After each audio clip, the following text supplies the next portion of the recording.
रेशमाच्या रेखानी लाल काळा धाग्यानी कर्नाटकी कशी दामी काढीला हात नगालावू माझ्या साडीला रेशमाच्या रेखानी लाल काळा धाग्यानी कर्नाटकी कशी दामी काढीला हात नगालावू माझ्या साडीला। हे काय करतेस? काही नाही आजी।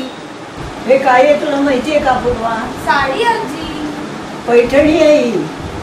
तुला काहीच माहिती नाही। मी तुला पैठणीबद्दल सांगतो। या साडीची कथा म्हणजे 17व्या शतकामध्ये बहिर्जी नाईक या सरदारांनी रामदास वालजी नावाच्या एका गुजराथ्याला हाती धरून पैठणहून नाशिकला पाठवले। पैठणी विणणारे काही गजबी कारागीर आणून तिथे पेठ वसवली आणि तिथून हा साडीचा प्रवास सुरू झाला। पेशवाईमध्ये पैठणीचे भाग्य अधिकच उजळले। सोन्याच्या वापरामुळे पैठणी अधिकच खुलली।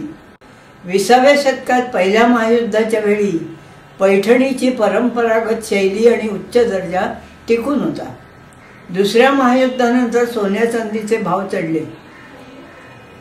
यंत्राच्या विणकामामुळे उत्पादनाचा वेग वाढला। लोकांची दृष्टी स्वस्त खरेदीकडे झुकली। त्यामुळे पैठणी बाजारात कमी येऊ लागली आणि तिची जागा बनारसी शालूने घेतली। आजही पैठणीसाठी सारे जग वेडे झाले। पैठणी ही परंपरागत शैलीची नसून ती अजिंठा शैलीची म्हणून ओळखली जाते। महाराष्ट्रात पैठणीवर असलेल्या नक्षीकामात मोर कोयरी हे शुभशकुनी लक्षण मानले जाते। तिचा पदर संपूर्ण जरीचा असतो आणि काठ रुंद असतात। तिच्यावर आकृतिबंधात वेलबुट्टीप्रमाणे कृष्णपूजेसारखे धार्मिक चित्रे रंगविण्यात येतात। विवाह प्रसंगी नववधूचा शृंगार आणि इतर मंगल कार्यात गृहलक्ष्मीचा साथ पैठणी संपन्न करण्याकडे परंपरा महाराष्ट्रात दिसून येते।